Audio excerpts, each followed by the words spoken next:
મળતી માહિતી અનુસાર પંચમહાલ જિલ્લાના કાલોલ તાલુકાના મલાવ ગામના એક ટ્રેક્ટર માલિક સાથે વડોદરા જિલ્લાના ડેસર તાલુકાના છાલિયર ગામના ભેજાબાજ ઈસમે ટ્રેક્ટર ભાડે રાખીને ટ્રેક્ટરનું ભાડું નહીં ચૂકવ્યું હતું. આ સાથે જ ટ્રેક્ટર પણ પરત નહીં આપી ટ્રેક્ટર માલિક સાથે છેતરપિંડી આચરી હતી. સમગ્ર મામલે ટ્રેક્ટર માલિકે કાલોલ પોલીસ મથક ખાતે ભેજાબાજ ઈસમ વિરુદ્ધ ફરિયાદ નોંધાવી હતી.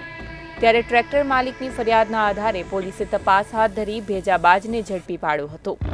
આ ભેજાબાજ ઈસમે 17 જેટલા ટ્રેક્ટર માલિકો સાથે છેતરપિંડી આચરી હોવાનો ભેદ ઉકેલાતા પોલીસે 17 ટ્રેક્ટરો પણ કબજે લીધા છે.